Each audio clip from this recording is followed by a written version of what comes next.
ಮಕ್ಕಳ ಹೃದಯವನ್ನು ತೆರೆಯಿರಿ. ನಿನ್ನ ವಾಕ್ಯವನ್ನು ಕೇಳುವ ಕಿವಿಗಳನ್ನು ನಮಗೆ ನೀಡು ತಂದೆ. ನಾವು ಕೇಳಿದ ವಾಕ್ಯವನ್ನು ನಮ್ಮ ದಿನನಿತ್ಯದ ಬದುಕಿನಲ್ಲಿ ಜೀವಂತವಾಗಿ ಪ್ರಕಟಿಸಲು ಪವಿತ್ರಾತ್ಮನ ಶಕ್ತಿಯನ್ನು ನಮ್ಮೆಲ್ಲರಿಗೆ ನೀಡು. ನಮ್ಮ ಮಾತುಗಳು ಮಾಹಿತಿ ಮಾತ್ರವಾಗದೆ ಪರಿವರ್ತನೆಯ ಸಂದೇಶವಾಗಲಿ ಎಂದು ನಮ್ಮ ಪ್ರಭು ಯೇಸು ಕ್ರಿಸ್ತರ ಮುಖಾಂತರ ನಿಮ್ಮನ್ನು ಕೇಳುತ್ತೇವೆ. ಆಮೇನ್.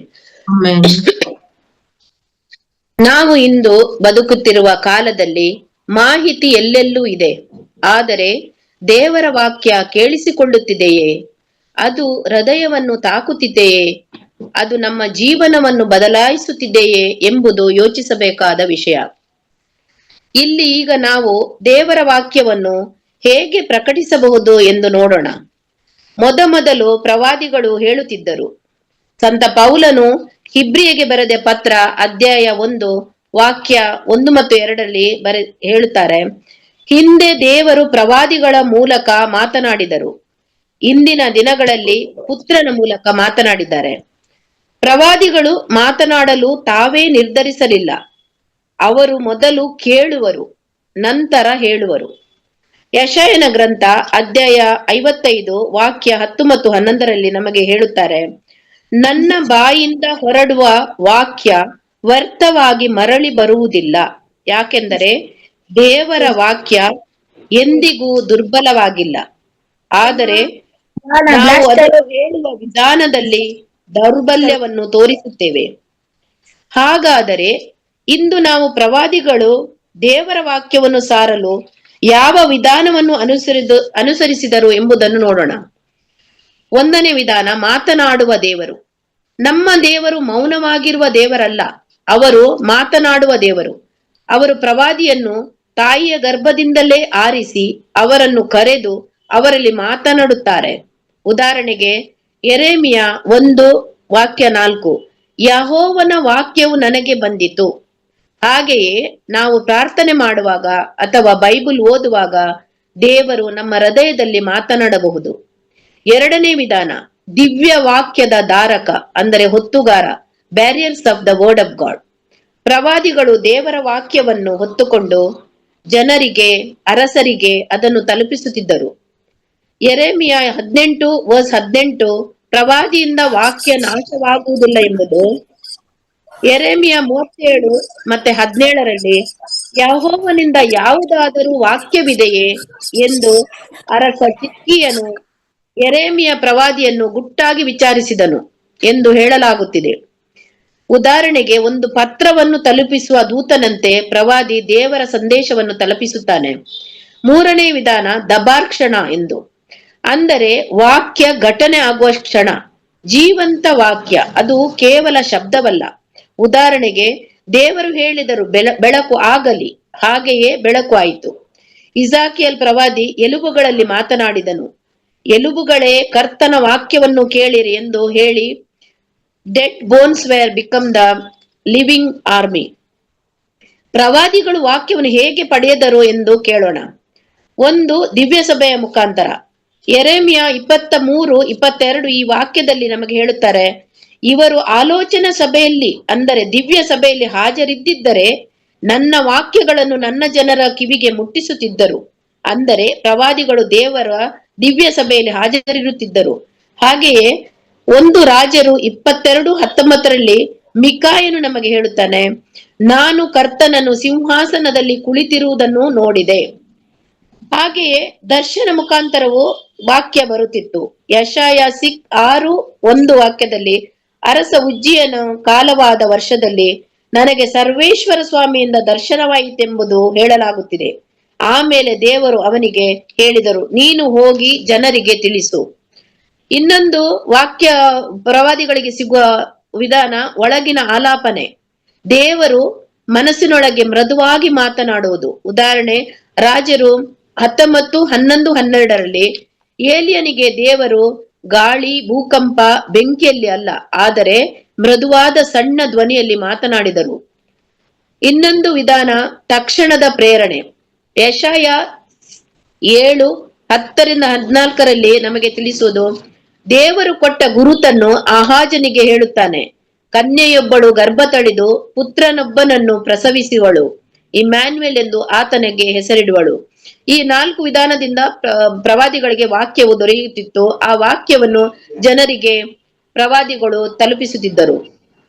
ಹಾಗೇನೆ ಪ್ರಕಟಣೆಯಿಂದ ದೇವರು ತನ್ನ ವಾಕ್ಯವನ್ನು ಪ್ರಕಟಣೆಯ ಮೂಲಕ ನಮಗೆ ತಿಳಿಸುತ್ತಾನೆ. ಆಮೇಲೆ ನಾವು ಅದನ್ನು ಲೋಕಕ್ಕೆ ಘೋಷಣೆ ಮಾಡಬೇಕು. ಅಂದರೆ ದೇವರಿಂದ ಕೇಳುವುದು, ಜನರಿಗೆ ಹಂಚುವುದು. ಇದನ್ನು ನಾವು ಪ್ರಕಟಣೆಯಿಂದ ಘೋಷಣೆಗೆ ಎಂದು ಹೇಳುತ್ತೇವೆ. ಉದಾಹರಣೆಗೆ ಲೂಕ 1:26-38 ವಾಕ್ಯಗಳು. ದೇವದೂತ ಗಾಬ್ರಿಯಲ್ ಮೇರಿಗೆ ಹೇಳಿದನು, ನೀನು ದೇವಪುತ್ರನ ತಾಯಿ ಆಗುವೆ. ಮೇರಿ ದೇವರ ವಾಕ್ಯವನ್ನು ಸ್ವೀಕರಿಸಿದರು ಮತ್ತು ತಕ್ಷಣ ಘೋಷಿಸಿದರು, ನನ್ನ ಆತ್ಮ ಕರ್ತನನ್ನು ಮಹಿಮೆ ಪಡಿಸುತ್ತದೆ.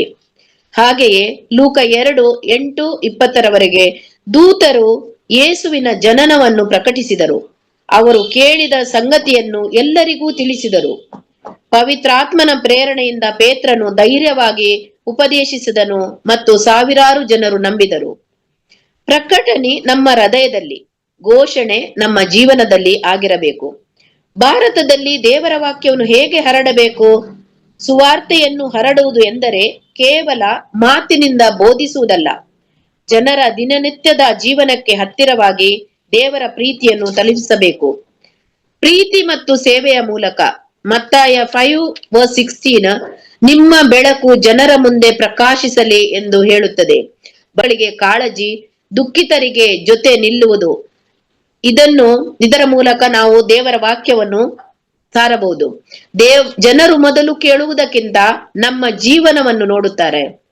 ಸ್ಥಳೀಯ ಸಂಸ್ಕೃತಿಯನ್ನು ಗೌರವಿಸುವುದು. ಫಸ್ಟ್ ಕೊರಿಂತ ಸಂತ ಪೌಲನು ಬರೆದ ಕೊರಿಂತದಲ್ಲಿ 9ನೇ ಅಧ್ಯಾಯ 22ನೇ ವಾಕ್ಯ, ಕೆಲವರನ್ನಾದರೂ ಗೆಲ್ಲುವುದಕ್ಕಾಗಿ ನಾನು ಎಲ್ಲರಿಗೂ ಎಲ್ಲವಾದೆ. ಅಂದರೆ ಭಾರತದಲ್ಲಿ ಭಾಷೆ, ಸಂಸ್ಕೃತಿ, ಹಬ್ಬಗಳು, ಕುಟುಂಬಗಳ ವ್ಯವಸ್ಥೆ ತುಂಬಾ ಮುಖ್ಯ. ಸುವಾರ್ತೆ ನಮ್ಮ ಸಂಸ್ಕೃತಿಯನ್ನು ನಾಶ ಮಾಡುವುದಿಲ್ಲ, ಬದಲಾಗಿ ಅದು ಶುದ್ಧಗೊಳಿಸುವ ಬೆಳಕು. ಕತೆ ಮತ್ತು ಉಪಮೇಯಗಳ ಮೂಲಕನೂ ದೇವರ ವಾಕ್ಯವನ್ನು ಹರಡಬಹುದು. ಭಾರತೀಯರಿಗೆ ಕತೆಗಳು ತುಂಬಾ ಹತ್ತಿರ. ಬೋಧನೆ, ಉಪನ್ಯಾಸಕ್ಕಿಂತ ಕತೆಗಳಿಂದ ವಾಕ್ಯವು ಹೃದಯ ತಾಕುತ್ತದೆ ಮತ್ತು ಬೇಗನೆ ಮರೆಯುವುದಿಲ್ಲ. ಮಕ್ಕಳಿಗೆ ಕತೆ, ಯುವಕರಿಗೆ ಜೀವನದ ಉದಾಹರಣೆ, ಹಿರಿಯರಿಗೆ ಅನುಭವದ ಮಾತು. ಇವುಗಳಿಂದ ದೇವರ ವಾಕ್ಯವನ್ನು ಸಾರಬಹುದು. ಯೇಸು ಉಪಮೇಯಗಳ ಮೂಲಕ ಬೋಧಿಸಿದರು. ಬೀಜ ಬಿತ್ತುವವನ ಉಪಮೆ, ಕಳೆದು ಹೋದ ಕುರಿಯ ಉಪಮೆ ಹಾಗೂ ಮತ್ತಿತರ ಉಪಮೆಗಳು. ವೈಯಕ್ತಿಕ ಸಾಕ್ಷಿಯಿಂದಲೂ ದೇವರ ವಾಕ್ಯವನ್ನು ಸಾರಬಹುದು. ಆಕ್ಟ್ಸ್ ಆಫ್ ಅಪೋಸ್ಟಲ್ ಇಂದ 1:8 ನೀವು ನನಗೆ ಸಾಕ್ಷಿಗಳಾಗಿರುವಿರಿ ಎಂದು ಹೇಳುತ್ತದೆ. ಭಾರತದಲ್ಲಿ ದೊಡ್ಡ ಉಪದೇಶಕ್ಕಿಂತ ಒಂದು ಸಣ್ಣ ಸಾಕ್ಷಿ ಹೆಚ್ಚು ಪ್ರಭಾವ ಬೀರುತ್ತದೆ. ಕುಟುಂಬ ಮತ್ತು ಸಮುದಾಯದಲ್ಲಿನೂ ನಾವು ದೇವರ ವಾಕ್ಯವನ್ನು ಹರಡಬಹುದು. ಮನೆಯಲ್ಲಿ ದಿನ ಪ್ರಾರ್ಥನೆ, ಮಕ್ಕಳಿಗೆ ಬೈಬಲ್ ಕತೆ, ನೆರೆಹೊರಿಗೆ ಪ್ರೀತಿಯ ಮುಖಾಂತರ. ದೇವರ ವಾಕ್ಯ ಎಲ್ಲಾ ದೇಶಗಳಿಗೂ ಒಂದೇ, ಆದರೆ ಅದನ್ನು ನಾವು ಜನರಿಗೆ ತಲುಪಿಸುವ ವಿಧಾನ, ಸಂಸ್ಕೃತಿ, ಭಾಷೆ ಮತ್ತು ಜೀವನಕ್ಕೆ ಹೊಂದಿಕೊಂಡಿರಬೇಕು. ಕೆಲವು ಪ್ರವಾದಿಗಳ ಜೀವನವೇ ಸಂದೇಶವಾಗಿದೆ. ಯುರೇಮ್ಯ ಬ್ರಹ್ಮಚರ್ಯ, ಎಜಕಿಯಲ ಪತ್ನಿಯ ಮರಣ, ಇದೆಲ್ಲ ಉದಾಹರಣೆಗಳು. ಪ್ರವಾದಿಗಳು ತಮ್ಮ ಕಾಲದ ಭಾಷೆಯನ್ನು ಬಳಸಿದರು. ಯೇಸು ಜನರಿಗೆ ಕತೆಗಳ, ಉಪಮೆಗಳ ಮೂಲಕ ಮಾತನಾಡಿದರು. ಪೌಲನು ಗ್ರೀಕರ ತರ್ಕವನ್ನು ಬಳಸಿದನು. ಆದರೆ ಕೊಲೊಸ್ಸೆಯವರಿಗೆ ಬರೆದ ಪತ್ರದಲ್ಲಿ ನಮಗೆ ಹೇಳುತ್ತದೆ, ನಿಮ್ಮ ಮಾತು ಉಪ್ಪಿನಂತೆ ರುಚಿಯಾಗಿರಲಿ ಎಂದು. ಹಾಗೇನೆ ಸಂತರ ಮಾದರಿಯ ಮೂಲಕವೂ ದೇವರ ವಾಕ್ಯವನ್ನು ನಾವು ಪ್ರಕಟಿಸಬಹುದು. ಎಷ್ಟೋ ಸಂತರು ಅವರ ದೇಶ ಬಿಟ್ಟು ಭಾರತಕ್ಕೆ ಬಂದು ನಮ್ಮಲ್ಲಿ ಒಂದಾಗಿ ಭಾಷೆ ಕಲಿತು ಬೈಬಲನ್ನು ಭಾಷಾಂತರಿಸಿ ನಮ್ಮ ಸಂಸ್ಕೃತಿಯನ್ನು ಅನುಸರಿಸಿ ಬಡವರಾಗಿ ಬದುಕಿ ಧೈರ್ಯದಿಂದ ದೇವರ ವಾಕ್ಯವನ್ನು ಸಾರಿದರು. ಹಿಂಸೆಗೆ ಒಳಗಾದರು ಹಾಗೂ ತಮ್ಮ ಪ್ರಾಣ ತ್ಯಾಗ ಮಾಡಿ ದೇವರ ವಾಕ್ಯವನ್ನು ಸಾರಿದರು. ಅದರಲ್ಲಿ ಉದಾಹರಣೆಗೆ ಮದರ್ ತೆರೇಸರ್ ಅವರು, ಸೈಂಟ್ ಜಾನ್ ಬೊರೆಟ್ಟರ್ ಅವರು, ಫ್ರಾನ್ಸಿಸ್ ಜೇವಿಯರ್, ಇನ್ನೂ ಅನೇಕರು. ಕೆಲವರು ನಮ್ಮ ಸಂಸ್ಕೃತಿಯ ಭಾಷೆಯನ್ನು ಕಲಿತು ಬೈಬಲನ್ನು ಭಾಷಾಂತರಿಸಿ ನಮ್ಮಲ್ಲಿ ಒಂದಾಗಿ ಬಾಳಿ ದೇವರ ವಾಕ್ಯವನ್ನು ಪ್ರಕಟಿಸಿದರು. ಹಾಗೇನೆ ಅವರಲ್ಲಿ ಒಬ್ಬರು ಫಾದರ್ ಡಾಕ್ಟರ್ ಲೂಸಿಯಾನಾ ಲಿಗಾಂಡ್ರ ಎಂಬವರು ಫ್ರಾನ್ಸಿನಿಂದ ಬಂದು ಭಾರತಕ್ಕೆ ಮಿಷನರಿ ಪಾದ್ರಿಯಾಗಿ ಬಂದು ಅವರು ನಮ್ಮ ಕಾಲದ ಮಹಾನ್ ಬೈಬಲ್ ಪಂಡಿತರಲ್ಲಿ ಒಬ್ಬರು. ಅವರು ಈವಾಗಲೂ ಇದ್ದಾರೆ. 100 ವರ್ಷ ಆಗ್ಲಿಕ್ಕೆ ಇನ್ನೂ 4-5 ತಿಂಗಳಿದೆ ಅವರಿಗೆ. ಆದರೂ ತುಂಬಾ ಆಕ್ಟಿವ್ ಆಗಿ ಬೈಬಲ್ ಅನ್ನು ಪ್ರಸಾರ ಮಾಡುತ್ತಾರೆ. ಭಾರತದಲ್ಲಿ ಅವರು ಅನೇಕ ವರ್ಷಗಳ ಸೇವೆ ಮಾಡಿದ್ದಾರೆ ಹಾಗೂ ಬೈಬಲ್ ಅನ್ನು ಭಾಷಾಂತರಿಸಿದ್ದಾರೆ. ಜೀವನದಲ್ಲಿ ಬದುಕುವ ಸುವಾರ್ತೆಯಾಗಿ ಜನರಿಗೆ ದೇವರ ವಾಕ್ಯವನ್ನು ತಿಳಿಸುತ್ತಾರೆ. ಇಂತಹ ವ್ಯಕ್ತಿಗಳ ಜೀವನ ನಮಗೆ ಹೇಳುವುದೇನೆಂದರೆ, ದೇವರ ವಾಕ್ಯವನ್ನು ಹರಡುವುದು ಭಾಷೆಯಿಂದ ಮಾತ್ರವಲ್ಲ, ಪ್ರೀತಿಯಿಂದ ಮತ್ತು ಜೀವನದ ಸಾಕ್ಷಿಯಿಂದ ಸಾಧ್ಯ ಎಂದು ಹೇಳುತ್ತಾ ನನ್ನ ಈ 2 ಮಾತುಗಳನ್ನು ಮುಗಿಸುತ್ತೇನೆ. Thank you. Conference 2026. More than 225 participants took part in the conference, which included His Eminence Oswald Cardinal Gracious, 7 bishops, 50 laity, and remaining priests and nuns from all over India. When we first gathered together, we saw a very old priest being greeted and hugged by all the bishops and priests who entered the hall. That priest is none other than Reverend Father Dr. Lucien Legrand, 100 years old, born in France but worked in India as a Bible scholar for more than 70 years. He worked as a parish priest in Marian and Kristupalayam in the then Salem diocese, learned Tamil, translated the Bible into Tamil. From 1955, he worked in St. Peter's Seminary, Bangalore for 70 years. He wrote many classics in the Bible theology. At St. Peter's, he strengthened the library and founded the Bible Museum, creating one of Asia's best resources for scripture studies. If God wills, we have plans to visit the Bible Museum as an FVP family in the near future. We are only waiting for the children to become free so that they will have a Sunday half day. During the inaugural session, this great personality of Dr. Reverend Lucien Legrand was facilitated and awarded. He is a priest who became a father. He is a teacher who became a family. He is a scholar who became a servant. And he is a foreigner who became more Indian than many. As per Father Lucien, the invention of printing opened the door far wide for widespread of the word of God. Now the amazing spread of communication media opens a still wider range of new possibilities. So the theme of the conference was to analyze, discuss, and explore the innovative pathways in proclaiming the word of God in India. Though all of us will be knowing it, let us remind ourselves here that the Bible requires the equal veneration as that of the Holy Eucharist. God is Emmanuel. God is with us in 2 forms. Through Holy Eucharist, which is His body. Through Bible, which is the Word of God.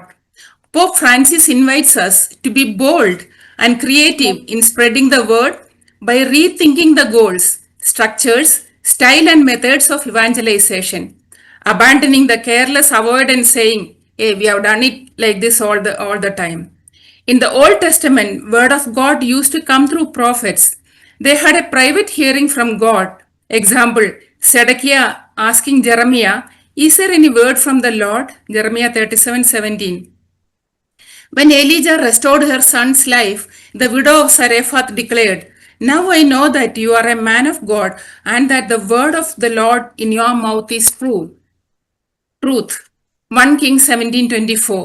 The prophets experienced compelling sense of calling, were possessed by the Spirit of God, received the divine word through visions or internal sight, auditions or internal hearing, immediate inspiration or supernatural clarity on a current crisis, and miraculous knowledge or prophetic insight into future threats. But the prophets knew that just by telling the word will not penetrate the spiritual numbness of the stiff-necked people of Israel.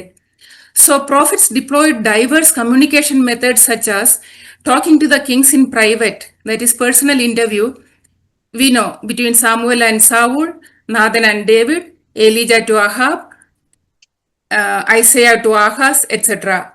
But Amos talked in public. They dramatized the divine word synax by Isaiah during Assyrian crisis by naming his children according to what is going to happen. Jeremiah during Babylon threat by putting the yoke on his neck, indicating the coming captivity. Ezekiel during Babylon threat, lying on his side the number of years, that is 430 days he lied on his side, indicating the 390 years Israel will undergo the captivity and 40 years for Judah. Then they switched over to writing. Prophet's very life was given as a message. Example, Hosea's marriage to a prostitute, Jeremiah's celibacy, death of Ezekiel's wife, etc. In short, in order to proclaim the word of God, we have to live the word. The post-exilic prophets, that is, the prophets who came after exile, Ezra, Nehemiah, Haggai, and Zechariah, emphasized God's word as an ongoing presence with the restored community, the importance of being set apart as holy, and the promise of future restoration. The word that is found in the Bible can become a double-edged sword when we discern God's laboring right in the midst of dust, noise, and pollution of our present history. We should discern God's salvific presence in one's family and personal history. The modern world is spiritually hungry. Amid all sorts of crises, people turn to God's word for comfort, guidance, and renewal. Word of God is not an optimal or secondary element of Christian life, but the very heart of the church's identity and mission. So all the baptized have the mission in the threefold ministry of Jesus Christ, the priestly, prophetic, and kingly ministry. So it is our duty to help others to encounter Christ in Scripture, nurturing spiritual growth and promoting discernment, compassion, and concrete action. Jesus is the kingdom of God.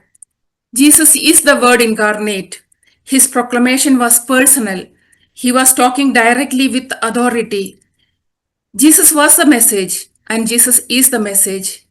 Jesus taught through storytelling, which pierced the heart. It was performative through signs and wonders. His preaching was through direct ministry was on the move. He met people in synagogues. He met them at their homes, on the street, at the beaches, near the well, at the poolside. Sometimes he met them on the mountainside and in the wilderness. In many of his stories, the hero was the outcast and the villain was the respected learned scribe or Pharisee. Jesus praying at solitary places shows his intimate relationship with God. Jesus was homeless. He cried with those who cried and he danced with those who danced. One speaker talked about 15 creative methods and models for Bible study. The importance of forming small Christian communities was discussed. Lectio Divina, which consists of a prayer, a divine reading, and a divine encounter with God in sacred scripture, was discussed and practiced. Our family Bible proclamation through Zoom was discussed and appreciated by many. One diocese from Tamil Nadu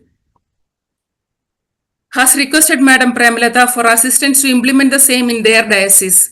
There are many states in India who does not have the Bible in their local languages. The importance of audio Bible for the blind and illiterate was discussed. The good news is that our Subina sister has already started preparing to record the New Testament in Konkani. The word of God belongs to God and is entrusted to the whole church. Biblical revival requires genuine partnership, bishops exercising their teaching office with humility, theologians engaging critically and creatively, and the faithful living the word in prayer and practice. The scripture will be truly revived only when all of them work together. In this communion, the word liberates, the word challenges, the word renews, ensuring the church remains faithful to its mission of proclaiming gospel in every age. Before finishing, I would like to demonstrate what was taught in the conference, how to give reverence to the Bible. You know, when we enter church, we kneel down. When we enter a adoration center, we lie prostrate.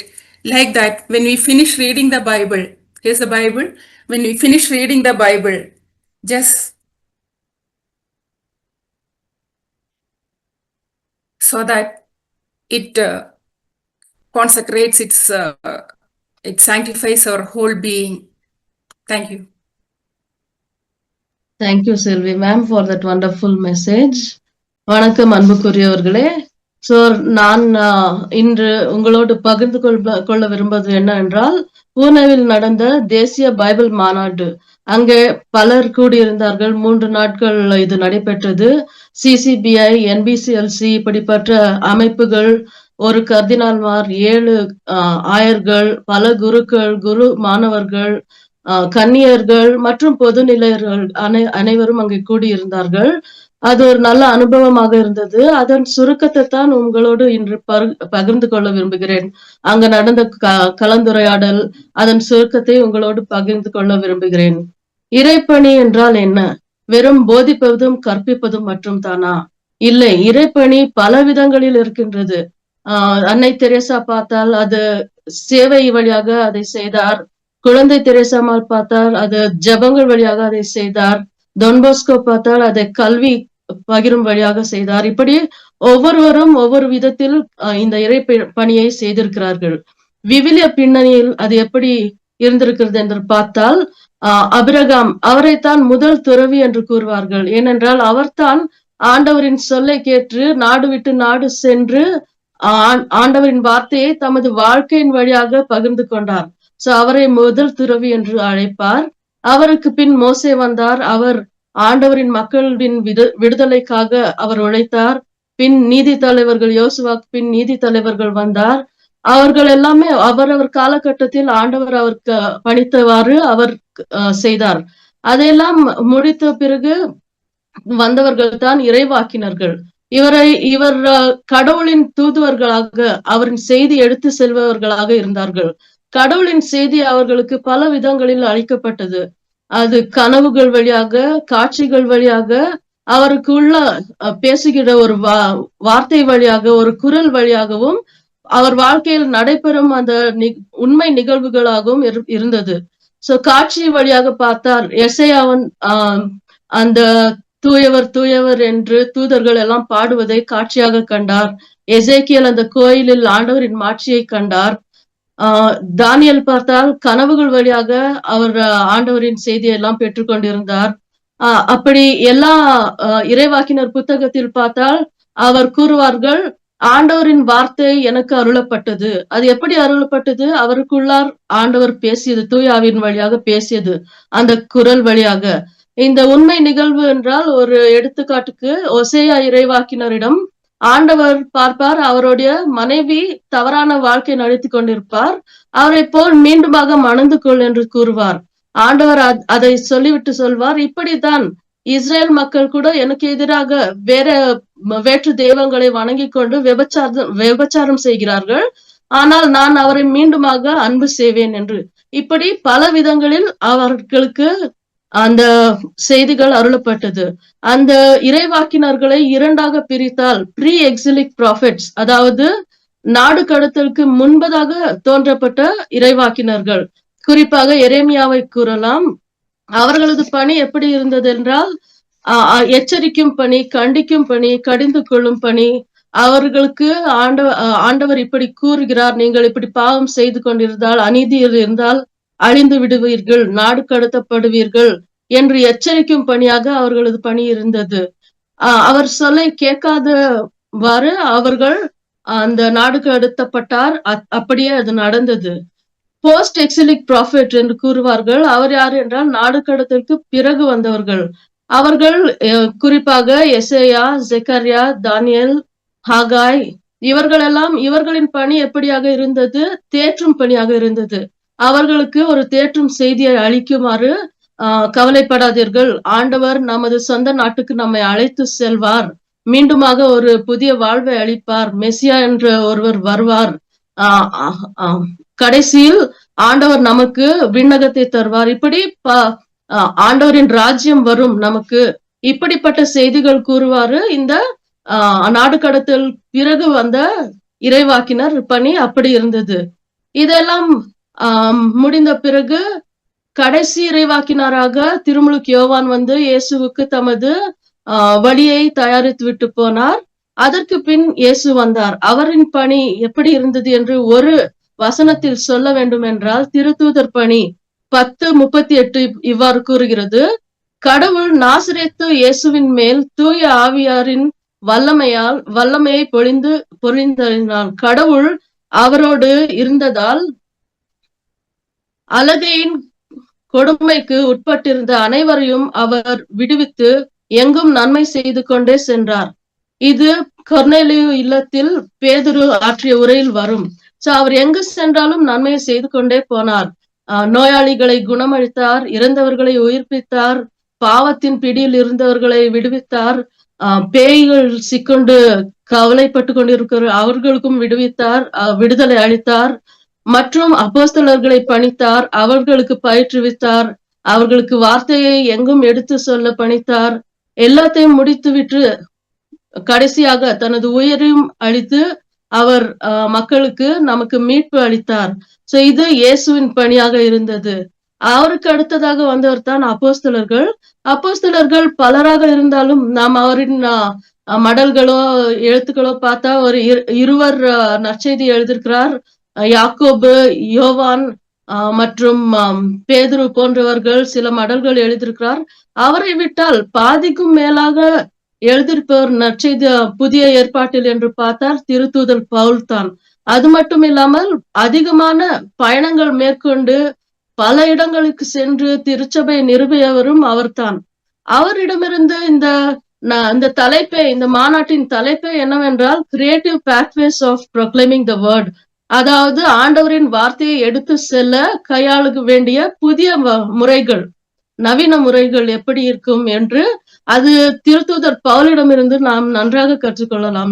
ஏனால் அவரை போல ஒரு innovative creative person நாம் இந்த விவிலியத்தில் பார்க்க முடியாது என்றே கூறலாம். அவர் எப்படி எல்லாம் புதிய முறையில் கற்றுக் கொடுத்தார் என்று பார்த்தால், அவர் பல கலாச்சாரம் உள்ளடங்கிய மக்களிடம் போனார். அவர் கலாச்சாரங்களுக்கு ஏற்பவாறு அவர்களுக்கு கற்பித்து வந்தார்.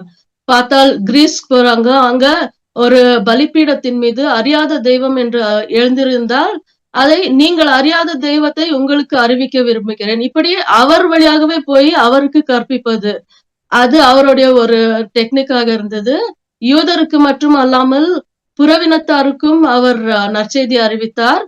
மீண்டும் அவர் மடல்களில் பார்த்தால் அவர் பல கேள்விகளை எழுப்பி அதன் வழியாக அவர்களே சிந்திக்க வைத்து அவர்களுக்கு எட்டுமாறு அந்த பதில்கள் வழியாக அவருக்கு பல உண்மைகளை புரிய வைப்பார். அது ஒரு புதிய அணுகுமுறை என்றே கூறலாம்.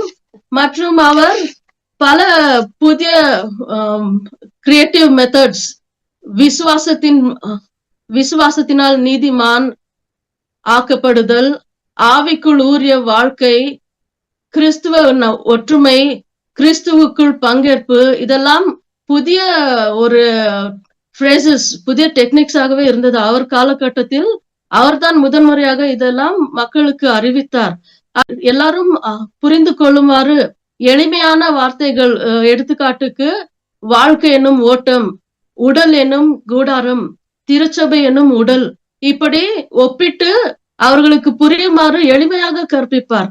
இதெல்லாம் நாம் கற்றுக்கொள்ள வேண்டும். அப்போதுதான் நாமும் பிறருக்கு எடுத்து செல்ல அது நமக்கு பயனுள்ளதாக இருக்கும்.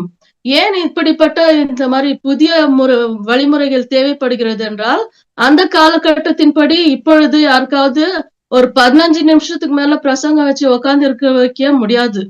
புதுசா நம்ம எதனா ட்ரை பண்ணாதான் முடியும்.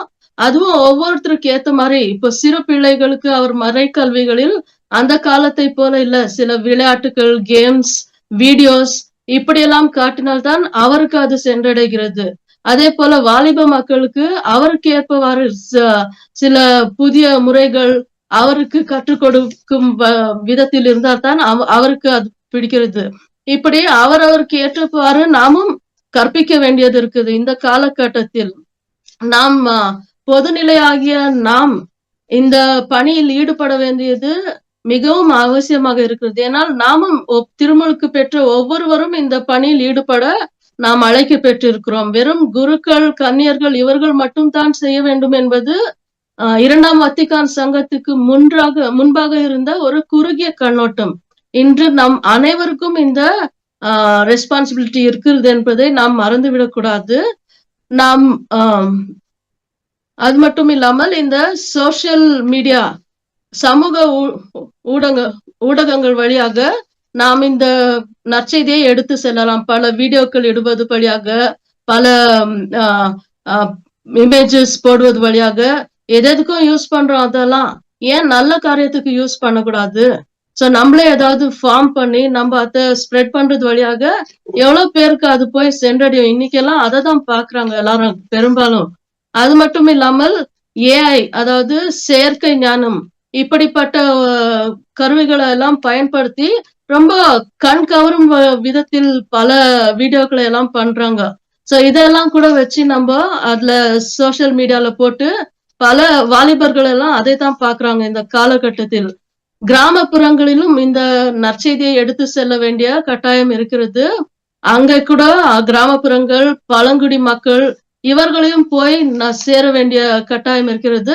சோ அங்க போனால் அந்த நாட்டுப்புற பாடங்கள், வீதி நாடகங்கள், இப்படிப்பட்ட பல விதத்தில் அவர்களுக்கு அது புரியுமாறு அதை எடுத்து செல்ல வேண்டியது இருக்குது. லெக்ஷிய திவினா, இது ஏற்கனவே நம்ம அன்பியங்களில் எல்லாம் பண்றோம். பைபிளை படிச்சுட்டு அதை சைலண்டாக தியானித்து எந்த வார்த்தை நம்ம இப்ப தாக்கியது என்று அதை நாம் 3 முறை சொல்லி ஜெபித்து, இது கண்டிப்பாக நான் அனுபவிச்சிருக்கிறேன். நீங்களும் அன்பியம்ல இன்னும் சேரலன்னா போய் சேருங்க. ஆண்டவர் புதிய விதங்களில் நம்மை தொடுகிறார், அவர் வார்த்தை வழியாக தொடுகிறார். சோ இது கூட இப்போ இந்த காலகட்டத்துல ரொம்ப பிரபலமாகி வந்து கொண்டிருக்கிறது. சோ இது கூட நம்மளுக்கு பயன் அளிப்பதாக இருக்கும். என்டர்டெயின்மெண்ட், பொழுதுபோக்கு, அதாவது நல்ல பாடல்கள், ஆண்டவரின் வார்த்தை அடங்கிய நல்ல பாடல்கள் வழியாகவும் போய் சென்றடைய முடியும், பலர் உள்ளங்களை சென்றடைய முடியும். ஊடகங்கள், மீடியா, அதாவது மாதா டிவி இப்படி போல ஊடகங்கள் பல நல்ல காரியங்களை செய்து கொண்டு வந்து கொண்டிருக்கிறது. மாத இதழ், வார இதழ், இதன்கள் வழியாகவும் ஆண்டவரின் வார்த்தை மக்களை சென்றடைகிறது. குணமளிக்கும் பணி, ஹீலிங் மினிஸ்ட்ரி. சோ இது பழைய காலத்துல எல்லாம் யார கேட்டாலும் நீங்க எப்படி கிறிஸ்டியனா மாறினீங்கன்னா அவங்க சொல்லுவாங்க, நான் ஒரு காலத்துல எனக்கு இதுல இருந்து குணமாச்சு, இந்த நோய்ல இருந்து, அப்பத்துல இருந்து நான் இயேசுவை நம்புறேன். ஆனா இந்த காலகட்டத்துல அதெல்லாம் குறைஞ்சினே வருது. ஏன்னா இந்த பணியை வெறும் சில தியான இல்லங்களும் அவங்க மட்டும் தான் செஞ்சுக்கிறாங்க. ஆண்டவர் அப்போஸ்தலர்களுக்கு அளித்த அனைத்து ஆசிரியையும் தூயாவின் வல்லமையும் நமக்கும் அளித்திருக்கிறார். ஆனால் நாம் அதை பயன்படுத்தி கொள்வதில்லை. இயேசு கூறுவதை போல ஜெபம், நோன்பு, தபம் இதெல்லாம் இருந்தா தான் இதெல்லாம் செய்ய முடியும் அப்படின்னு அதில் நாம் இன்னும் ஈடுபட வேண்டியது இருக்குது. அந்த ஹீலிங் மினிஸ்ட்ரியில நாமும் பங்கு கொள்ள வேண்டியது இருக்குது. இத கூட அங்க ஒருத்தர் பகிர்ந்து கொண்டார்கள். அதே போல பல மொழிகளில் பைபிள் மொழிபெயர்ப்பு ஆயில. சோ ஒருத்தர் நார்த் ஈஸ்ட் ரீஜன்ல இருந்து வந்திருந்தாரு. போஜ்புரி அந்த லாங்குவேஜ்ல எல்லாம் இன்னும் பைபிள் மொழிபெயர்ப்பே ஆயில. சோ அதெல்லாம் ஆனா இன்னும் அதிக மக்களுக்கு போய் அது சென்றடையும் என்று கூறுகிறார்கள். நம்ம மொழியில எல்லாம் இருக்குதுன்னா நம்ம ரொம்ப கொடுத்து வச்சிருக்கணும், அதை பயன்படுத்திக்கணும். அதுதான் இதன் வழியாக நாம் தெரிந்து கொள்கிறோம். மாற்றுத்திறனாளிகள், அதாவது டிஃப்ரெண்ட்லி சேலஞ்ச்ட், அவர்களுக்கு ஏத்த போல ஆடியோ பைபிள் இப்படிப்பட்ட கருவிகள் மூலமாக அவர்களை சென்றடைகிறார்கள். கடைசியாக எக்யூமெனிக்கல் கொலாபரேஷன், அதாவது எல்லா கிறிஸ்துவர்களும், அதாவது புராட்டஸ்டன்ட், மெத்தடிஸ்ட் எல்லாரும் ஒன்றாக கைகோர்த்து ஆண்டவரின் ராஜ்யத்தை கட்டி எழுப்ப ஒன்றாக சேர்ந்தால் இன்னும் அநேக மக்களிடம் போய் நான் செய்தி சென்றடைய முடியும். இதைத்தான் முன்னாள் திருத்தந்தை போப் அப்பப்போ அவங்க கூட சில கலந்துரையாடல்களை எல்லாம் செஞ்சுக்குவாங்க. சோ இதன் வழியாக நாம் அநேகரை சென்றடைய முடியும் என்று. சோ இதெல்லாம் தான் நம்ம அங்க டிஸ்கஸ் பண்ணோம். இதன் சுருக்கத்தை என்னால் முடிந்த அளவுக்கு உங்களோடு பகிர்ந்து கொண்டேன். நன்றி வாய்ப்புக்கு. Thank you. Thank you, dear participants, for everyone who joined us Recording today. stopped.